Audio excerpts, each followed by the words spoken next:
Can glass design influence how wine tastes? We're about to find out. We are back in the Cornerstone Kitchen once again with Chef Tim Spain from the Corte Garden Bistro. So great to have you back. Thank you. I am fascinated by today's segment, and you're actually going to demonstrate to us that wine does indeed, you say, taste different if you have the right glass. That's exactly the case. And you have to think of it as glassware as the messenger from the winemaker to you. Oh, okay. And we're gonna demonstrate this right now. Okay. I'm not going to complain about that. You're going to pour me a glass of wine? I certainly am. This is a Sauvignon Blanc from New Zealand. New Zealand's a maritime climate, so no matter where they grow grapes, it's within 80 miles of the shoreline, so it'll have an effect on how the wine is made, or turns out rather. And it's got a very aromatic smell to it. Okay. And it also has a screw cap. And some folks shy away from that, but I was going to ask that. I'm glad you brought that up, because when I saw it, that was going to be my next question, but you were thinking ahead. Yep, this is probably the most efficient bottle stopper. There's no chance of the wine being corked. Sometimes there's a bacteria that naturally occurs in the cork when it's growing.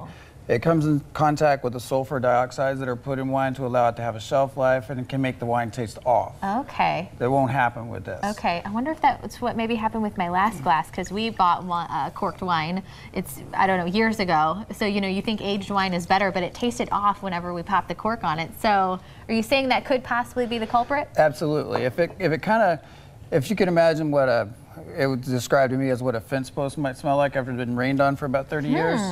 That's probably a corked wine. That doesn't sound tasty. Not at all. So this is the Sauvignon Blanc, and you swirl it around a little bit, and what you're doing, either way is fine. You're just pulling the wine up onto the side of the glass, allow it to cascade back down. As it cascades, it evaporates a little bit around the edges. And that's why you want that big round, so that you can kind of get it up there. really get the bouquet going. So people aren't just doing this for fun when I see them swirling their glass. They're intensifying the aroma. Okay. So give that a smell and tell me what it smells like. I'll give you some ideas. How about ruby red grapefruits? Yes, grapefruits. Yes, exactly what I smell. Yes. What about guava? Do you know what that smells like? I don't know what guava smells like, but it must smell like tropical fruit. Okay, before you taste that wine, though, I want to demonstrate how the glassware works. Okay. So you're going to take your wine and pour it into that glass right there. Just pour some into that one. All of it, or just some? Just some of it. Okay. Now put this glass down, and now smell that same wine in that glass. Wow, it's different. Yeah, it's gone, right? Wow, oh my goodness. I can't believe that. Yeah, and that happened? It's the glassware. It's the way this glass is shaped, it captures the bouquet. This is your typical glass you might have at home, but I recommend that everybody get some of these glasses. So it smells different. Is it going to taste different? It definitely is going to taste different. Couple reasons. This is a laser cut edge glass. So, and this one is a beveled edge, which has this pronounced rim around the edge, and that interrupts the way the wine flows from the glass very interesting onto your tongue. And basically, really simply, the way your tongue works, at the very tip you have sweetness, right behind that you have a little bit of salt, on the edges you have acidity, and then bitterness in the back. Okay. Oh, so wow. Interesting. Taste the wine on all the different parts of your tongue. Okay. Here it goes. Here's the big taste test. Very tasty. So you say in this glass it's not going to taste the same, though? Correct. Okay. Am I supposed to? It's going to be, no, you don't have to. Do I need the water and the cuts and the different wine? No. Okay, here we go. It's going to taste a little bit more abrasive there.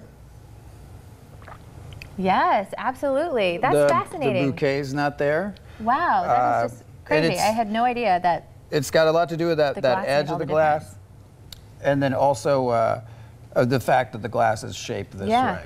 So we also talked, we've got a couple seconds left, food pairings. You have a couple ideas if you're pairing the right food with certain wines as well? Yeah, generally, kind of a general rule is never eat anything sweeter than what you're drinking, because you're going to just make the pH in the wine go off the chart, and it's not going to really pair well. And you want to find things like, if I were going to pair a cheese with this Sauvignon Blanc right here, I'd probably want one of these like semi-soft cheeses like the Morbier.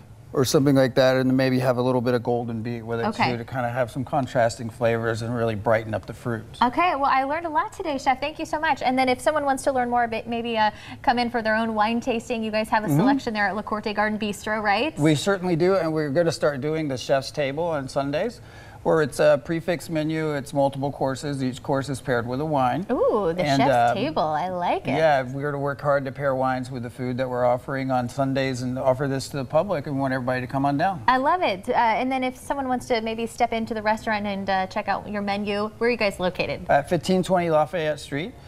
We have a courtyard, we have a terrace dining, So we have a main dining room, which is beautiful, and then we have our bar side, which is also beautiful, and it's like I always say, 3 restaurants in one. Great to have you back, and always look forward to having you back. And we got to cheers on our way out here. This is really good. Cheers. We'll be right back. There's no thrill like a good theme park ride. Up next, how Disney is taking your favorite silver screen stories and turning them into amusement park magic.